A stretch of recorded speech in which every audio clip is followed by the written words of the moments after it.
This podcast is brought to you by Primary Intelligence, the leader in win-loss analysis, focused on helping businesses uncover the unique story on how each sales rep can win more deals.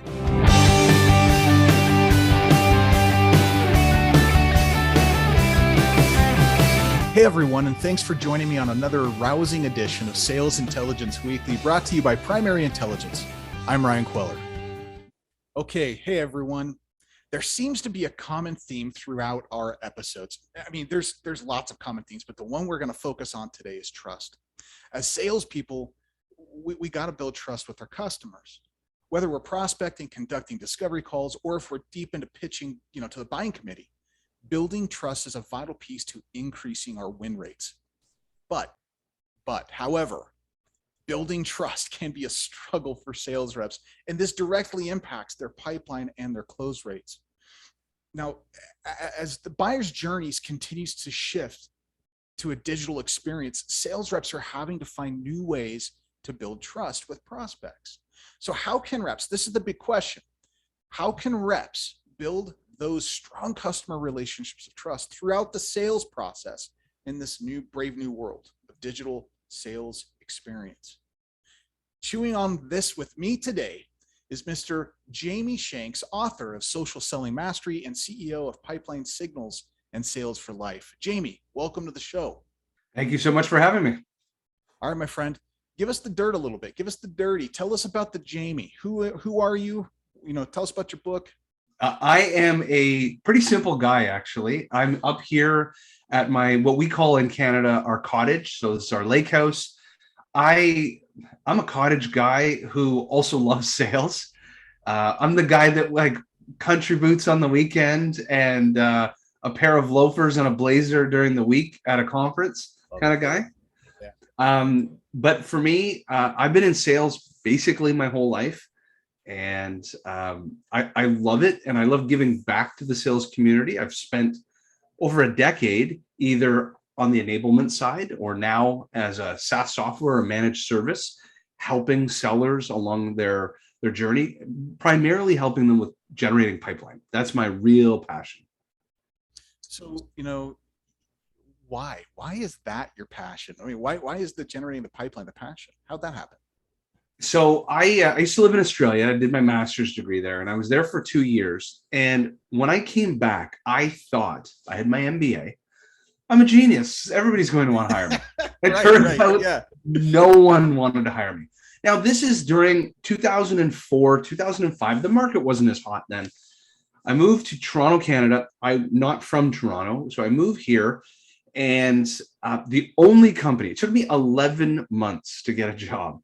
And the Bank of Shanks, aka my parents, were not going to fund this anymore.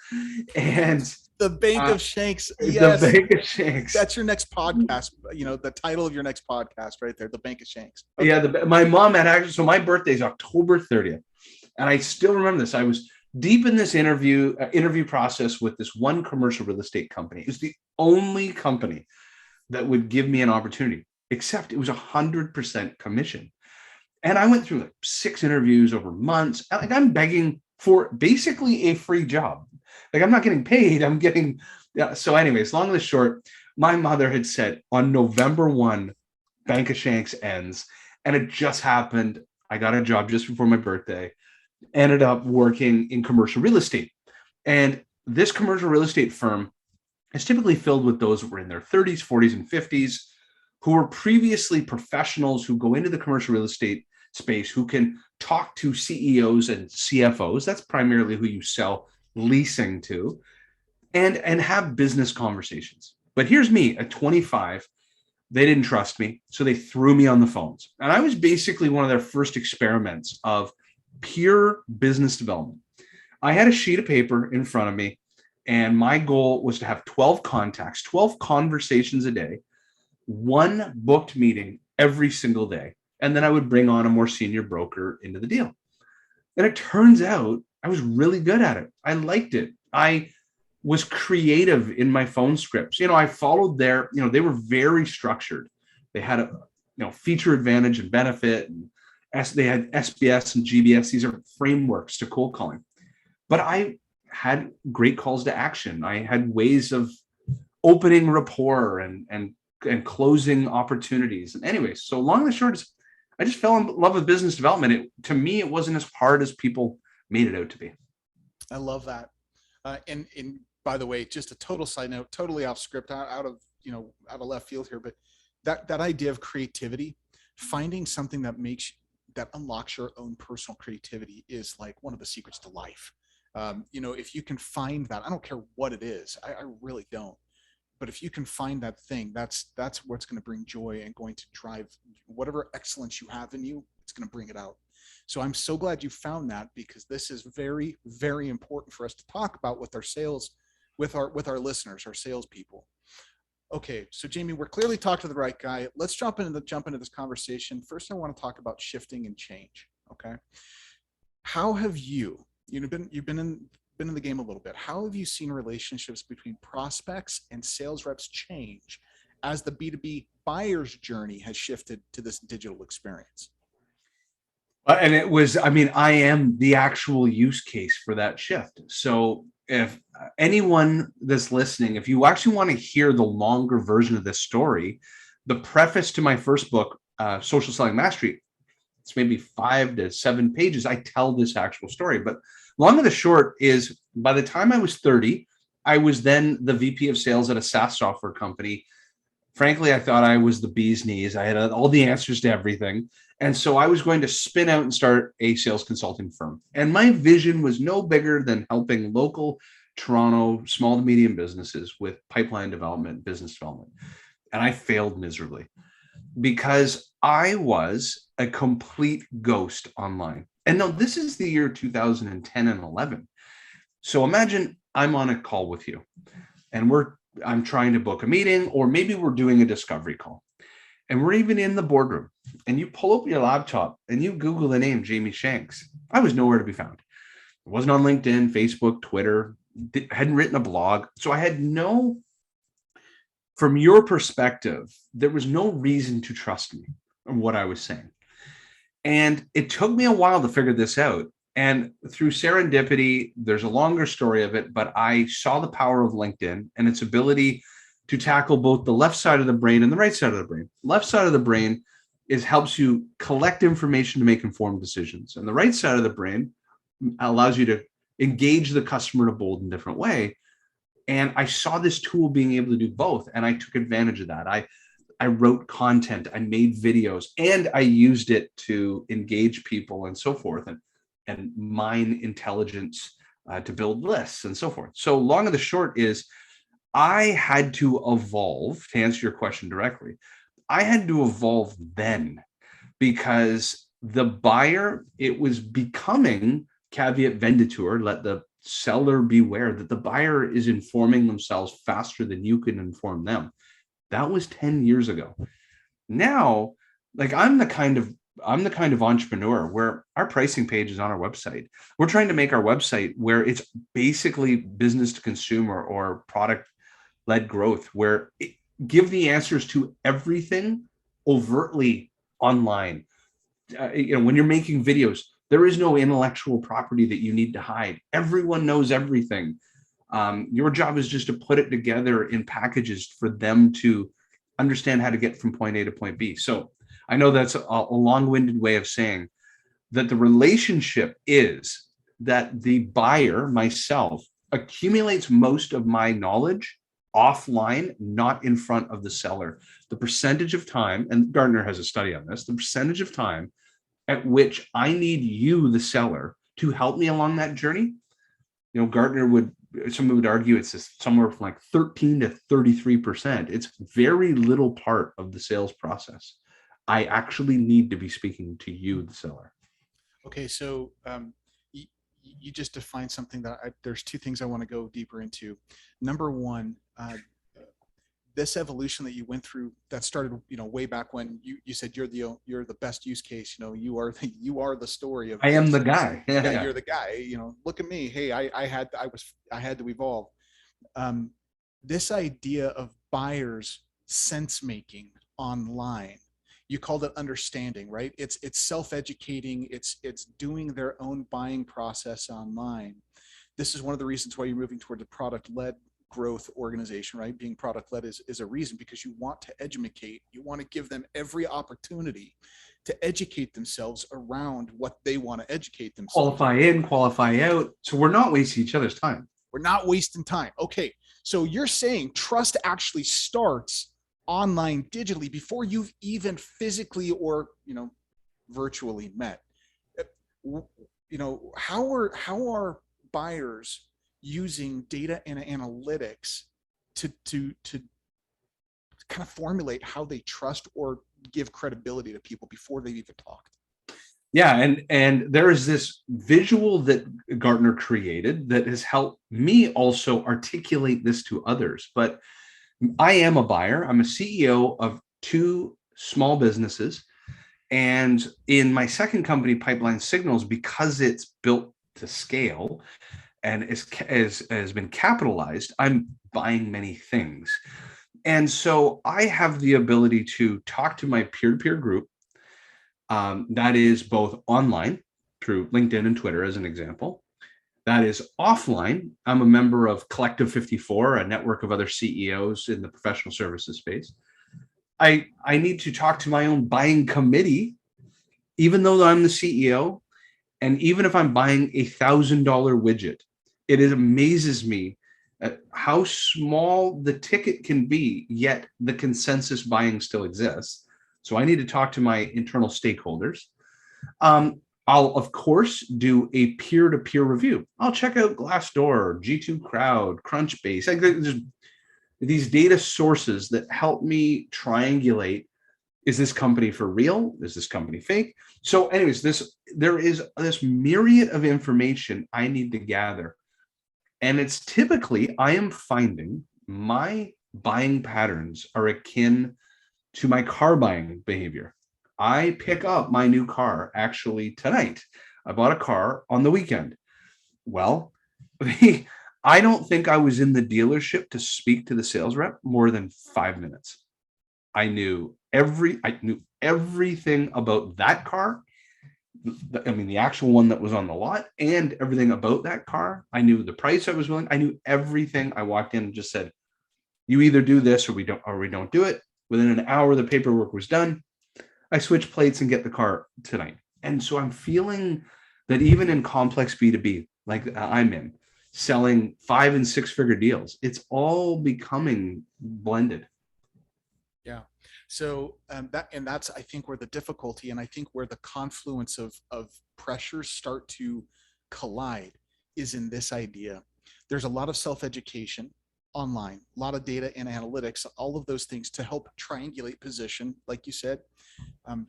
But oftentimes buyers come to the table with faulty paradigms or preconceived notions on how, they're out there searching for a solution. They don't know, they've got preconceived notion on how things ought to be done. Maybe they addressed it, 10 years ago, but things have evolved so much since then. They bring these paradigms to the table. They have self-educated. Now cue salesperson. It's like, I'm coming to the table as a buyer with all of these mounting pressures from the different committee members that I have to deal with and get to say yes to the business, the actual businessy that we're trying to solve for. How do we then take that relationship, right? How can sales reps then foster customer relationships, in this complex, increasingly complex buying cycle? So I'm going to give you a story, and then I'll give you ideas on how to solve it tactically. When I was in commercial real estate, I was paired up. This was my first introduction to serve the person before serving yourself. And it will be amazing how they'll come back to help or come back to partner with you. So I got paired with this gentleman named Cam McDonald, and he was the senior broker and I'm a junior broker. And I walk into his office. Hi, Cam. Nice to meet you. And when I look at his desk, there is a stack of resumes like this on his desk. We're in commercial real estate. I have no idea why there's resumes on his desk. And after a while, I finally turned to Cam and I was like, I got to ask, what's with all the resumes on your desk? And he said, you don't understand it. We're not in commercial real estate. We're not helping companies lease new office space or get out of their existing office space. You're in a people business, you're in a relationship business. And what I do is I help CFOs all around Toronto find new opportunities. I get and meet CFOs, and I first help them find their next opportunity. The average CFO will work on one major real estate transaction in their entire career.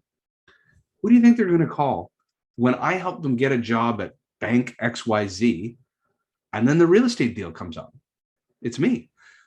And that I was 25 when I heard that, and it stuck with me forever. And so tactically, when I start a relationship with a customer, and maybe it's because I've been in professional services for most of my life, this becomes more natural than those that start in SaaS software. They sell product. They're used to, the waterfall metrics of the activity leading to milestones to outcomes, and that they don't really actually realize that they're dealing with humans. They just see it as widgets and boobobs that they're selling. Ones and zeros. And so for me, I really try to listen and dive into the real problem that a customer has. Now, in my world, I sell to other sellers and also marketing, but the real problem that they have is pipeline.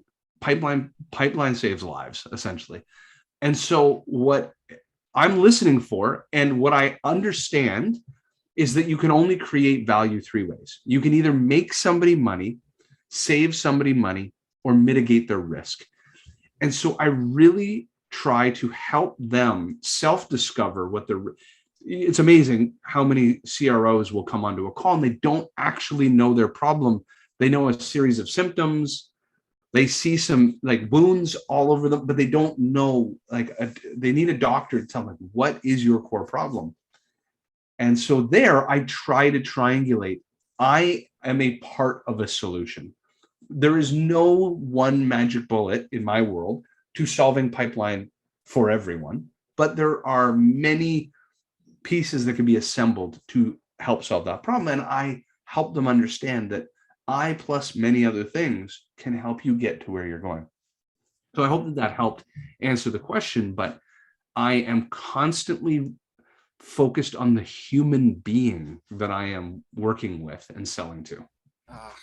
Man, sometimes people get lost. Sometimes sellers get lost in selling their product rather than helping people solve the problems that they're selling to. And at the end of the day, if you can't solve one of those three issues in value creation, you got nothing. You got a product, and guess what? They're going to go straight to price, and it's going to be the race to the bottom. It's not an end of story.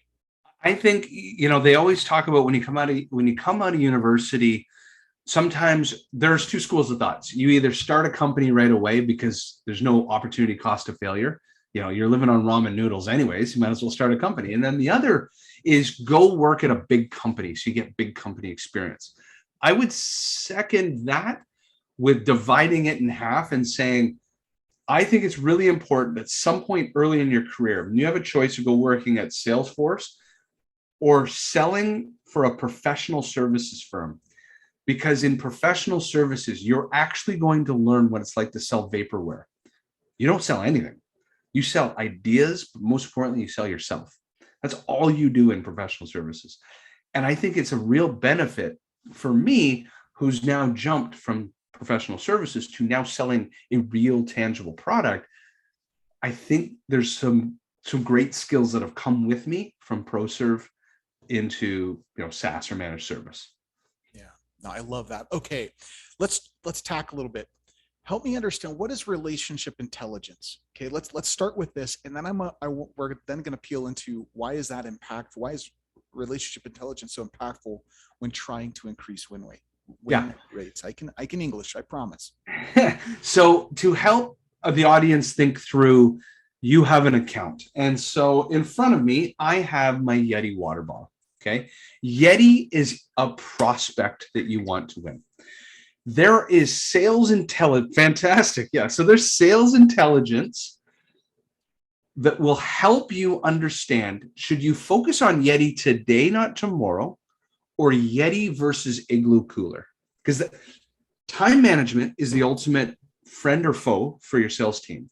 And account selection and account prioritization is the ultimate opportunity or threat of what kind of hinders a seller. So with sales intelligence, there are some categories. The most popular category that you're all used to is something called buying intent.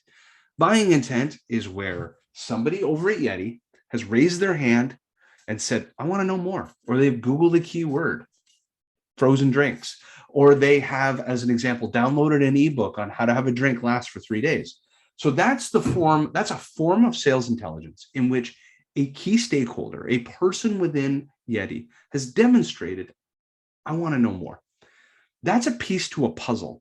And unfortunately, marketing teams have become really over-indexed on this topic. And they've said, oh my God, sales teams, we just bought 6sense, Bombora, Demandbase, name the vendor.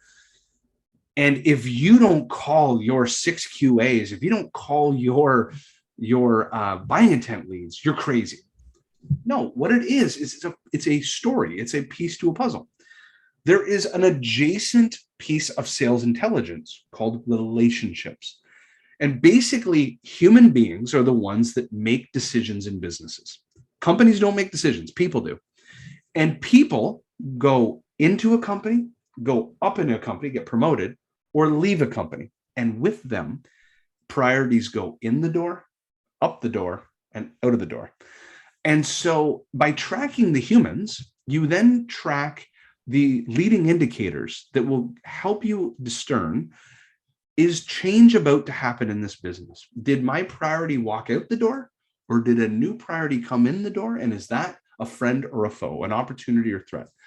And so to make this tactical, as an example, reverse engineering your customer base and seeing where have my advocates left my customer base and gone into prospective accounts, because I now have an asymmetrical competitive advantage in that account over my competition, because my past relationship is just sitting there new, looking for people, process, technology changes.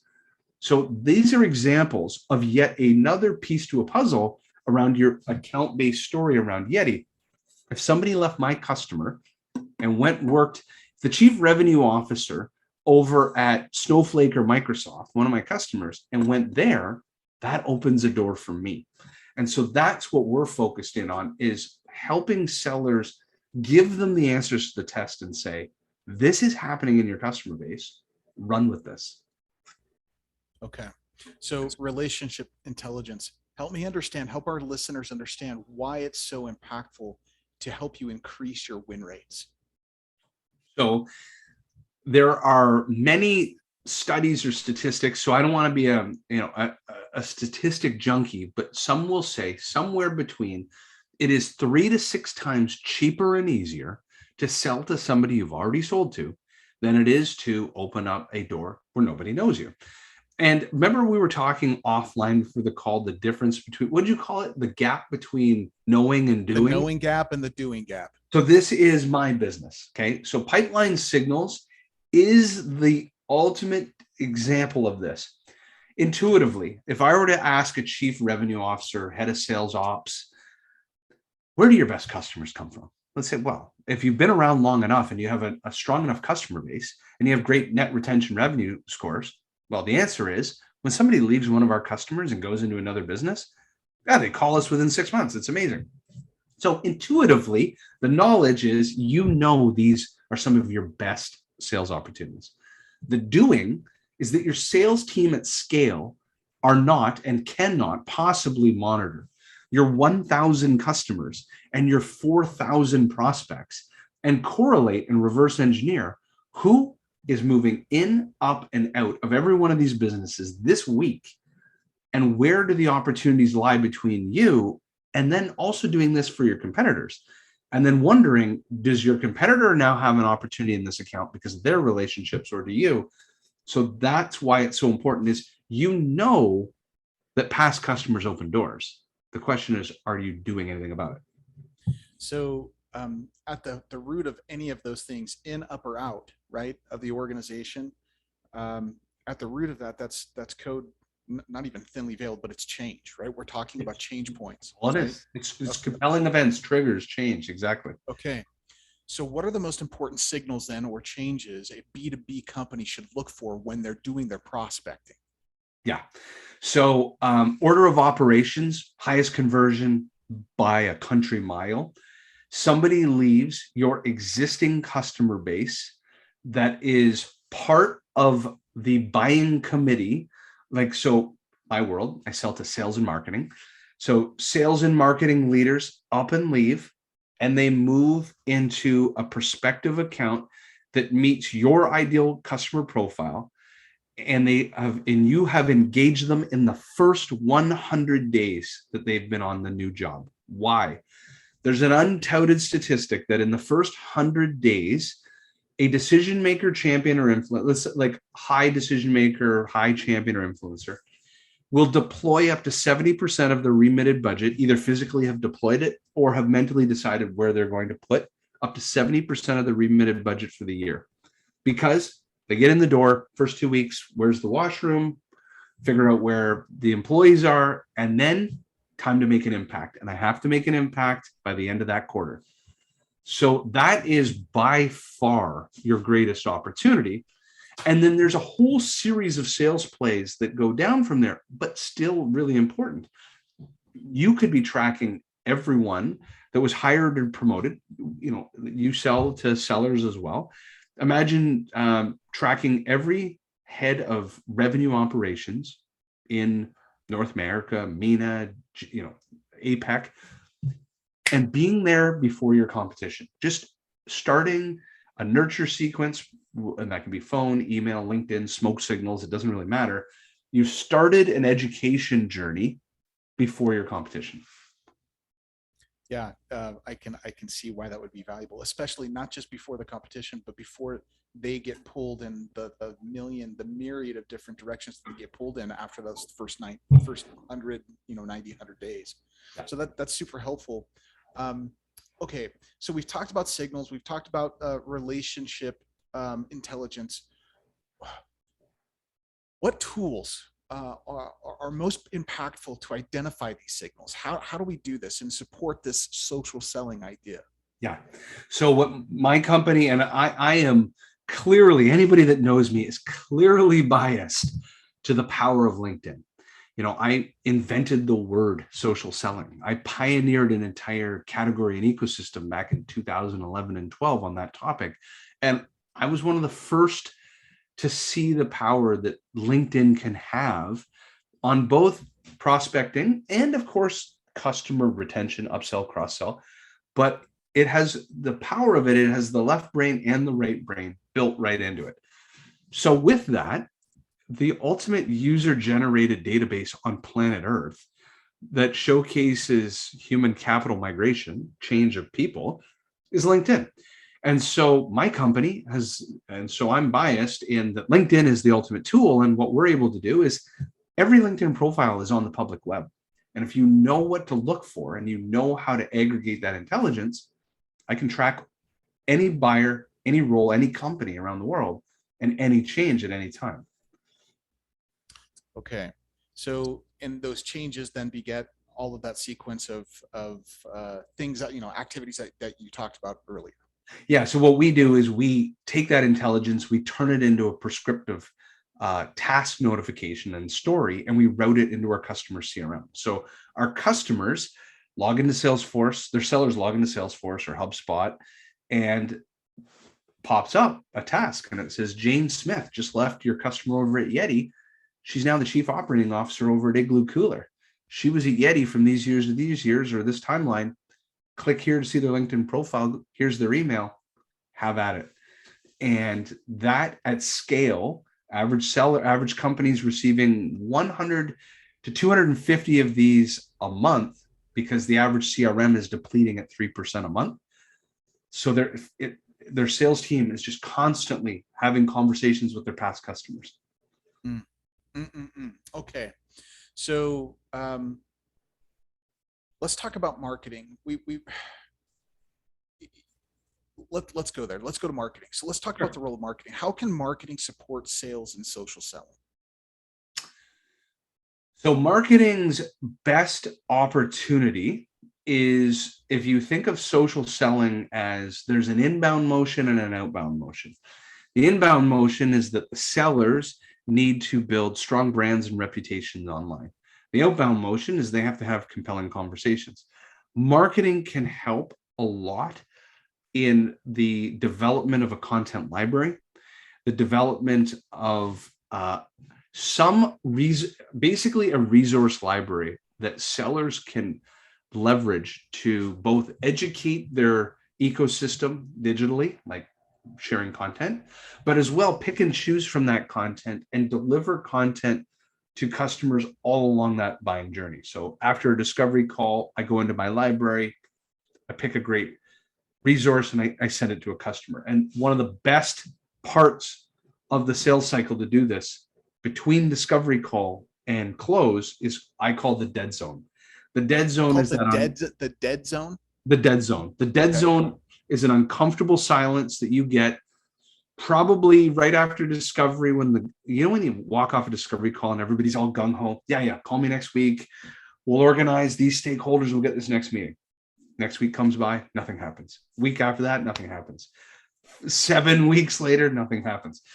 So the dead zone, one of the best ways to overcome that is you're not emailing every week, so you're ready to buy yet. And then the next week, so you're ready to buy yet.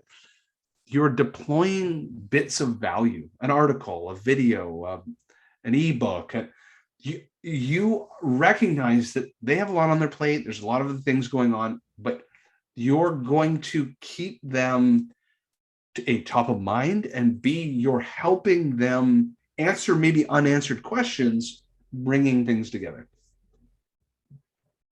Before the show started, before we started recording here, Jamie, you and I were talking about one of your most recent posts. I think you just posted like an hour or two ago. And the opening says, I have a car that doesn't make me an F1 driver. Yeah. Okay, my friend, let's pull it full circle. A lot of stuff here has been talked about. Sellers, oh yeah. And listeners, if you're out there going, oh yeah, push the pause button right now. Okay, just listen. Yeah. There is a difference between knowing and doing. Jamie, if you had one piece of advice for our listeners to help them get going, what would it be? So this is, to me, was the most important thing I ever did to grow Sales for Life from 0 to 600 customers. And I'm doing the same thing with my Blend Signals. Take a sheet of paper and a pen. You do not need anything more than that. And I would like you to write down the name of your best customer. So as an example, if I were to write down right now, I wrote the name Snowflake. Then I want you to draw spider webs that come off of it and ask yourself a fundamental question. Who cares about that story? What you'll notice is that within 1 degree of separation of that company are people that used to work there, are the people you deal with every day at your customer and who they know, vendors and partners, competitors to them. Long of the short is your entire prospecting storyboard resides on this sheet of paper. And this is not done enough between your customer success team and your new biz team. So AEs, BDRs, SDRs, have a conversation. Who are our best customers? Draw a heat map around those companies and figure out how your customer can get you the next customer. It's so simple and it's so simple, yet it is the difference between knowing and doing, because so few companies will do this. Oftentimes the most elegant motions are the most simple, right? It's not the complexity, it's the simplicity with which we attack things, and the doing actually causes change. Jamie, man, this has been a wonderful conversation.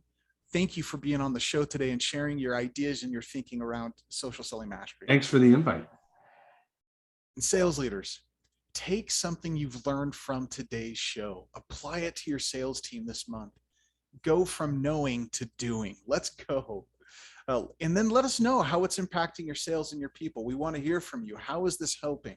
What's this doing? And listeners, for more from Primary Intelligence and Pipeline Signals, Make sure to check out the show notes at primary-intel.com/podcast. And don't forget to subscribe and share so that you never miss an episode. We'll see you next time.